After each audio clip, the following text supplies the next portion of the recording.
like I say, man. En direct de Chamonix pour les 20 ans de l'UTMB toujours, donc ça commence à être un petit peu fébrile, mais lui est serein, il est arrivé, il est tranquille. On a la chance et l'honneur d'être avec Patrick Montel, la voix de l'athlète. Salut Patrick. Salut Julien, comment ça va?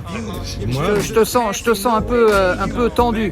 Non, ça dépend de quelle partie du corps. Oui, non mais ça c'est une autre histoire et cela ne nous regarde pas. Patrick, quelle est ta connaissance de l'UTMB, puisque tu es amateur de sport, amateur de course à pied, donc tu connais forcément l'UTMB. Bien sûr, c'est une course mythique que je n'ai jamais eu l'occasion de couvrir parce qu'il y en avait d'autres qui étaient plus rapides que moi pour la couvrir pour France Télé. Depuis que je me suis spécialisé dans le trail, pour moi c'est la fin du triptyque. Le triptyque, c'est la diagonale, c'est le marathon des sables et c'est l'UTMB dans le désordre. Donc il me manquait ça et je suis très très heureux de pouvoir être là. En plus c'est le 20e anniversaire, donc ça tombe pile poil, tu vois. Donc les Templiers, ils seront pas mécontents. Les Templiers, ils sont pour moi un tout petit peu derrière, mais c'est dans mon imaginaire de mec qui connaît rien au trail. Donc je vais pas me mettre sur le plan technique, mais sur le plan imaginaire, sur le plan moi c'est ces trois-là que je mets devant. Ouais. Et puis de toute manière, la liberté d'expression et le journalisme, c'est là c'est un triptyque, et puis de l'année prochaine ça peut être un quadriptyque. Un quadriptyque et un quintiptyque. Voilà. Et puis après on ne sait pas parce que ça va faire sexy. Non, c'est triptyque. Par rapport à l'évolution de l'athlète, tu as vu l'évolution de l'athlète pendant plus de 25 ans, si je ne m'abuse. Même plus, ouais. Mais tu m'avais dit on va rester discret. On va rester discret sur mon grand âge, voilà. Et quel est le parallèle, ou en tout cas les points de comparaison, mais aussi de divergence que tu vois entre l'émergence et le développement de l'UTMB et ce que tu as vu par rapport à toi à l'évolution de l'athlète, sachant que ces deux sphères, quand même assez différentes. Différentes mais cousines. Et moi ce que je souhaite c'est que le trail ne suive pas nécessairement les traces de l'athlète.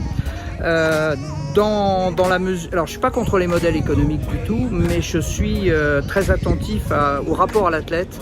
Et je dis qu'aujourd'hui c'est moins facile d'être proche des athlètes en athlétisme et j'ai encore cette faculté d'être proche des athlètes en trail, donc je me dis pourvu que ça dure et voilà. Alors plus il y a d'argent, plus le modèle économique est évolué et moins les rapports sont faciles, donc j'espère que le trail réussira à trouver un moyen terme entre tout ça pour ne pas verser totalement dans l'hyper-professionnalisme qui à mon avis gâche un certain nombre de valeurs, mais ce n'est que mon avis. D'accord. Deux dernières questions. Tu avais la chance de suivre Courtenay de près l'année dernière lors de la diagonale. On se rappelle son exploit, longtemps dans le groupe de tête hommes et femmes réunis, donc les distinctions de sexe, c'est bien, ça les abolit. Aujourd'hui, est-ce que tu as un petit pressentiment ou sentiment au vu de l'enchaînement de performances qu'elle fait? J'ai toujours l'espoir de voir un jour Courtenay damer le pion aux garçons.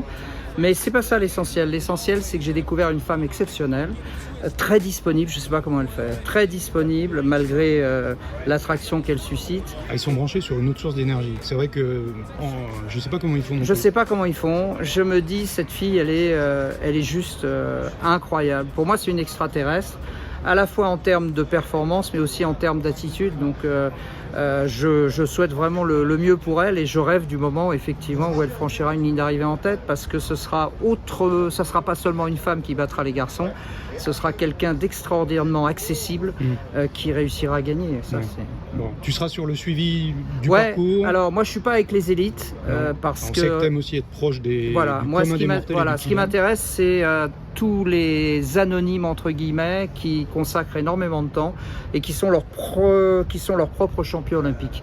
Et c'est ceux-là qui m'intéressent. J'ai envie d'écouter leurs histoires, de partager leurs souffrances, de partager leurs rires et leurs larmes. Et je laisse à mes confrères journalistes l'élite parce que voilà. Mais non, moi je suis maintenant plus à l'arrière du peloton. Bon, on se revoit au plus tard sur la diagonale des fous, absolument, sans aucun doute. Absolument. Pour le moment, on te dit évidemment bonne course, on fait comme si tu étais coureur. Oui, je le suis, bon mais suivi, on rappelle où on peut suivre aussi tes publications, c'est sûr. C'est sûr. Radio Montel sur Facebook et sur Insta. La radio des gens qui aiment les autres, voilà, et qui font des efforts longs. Donc voilà, la bienveillance et l'effort, je pense que ça se marie bien. Bon, ok. Merci Patrick. Merci.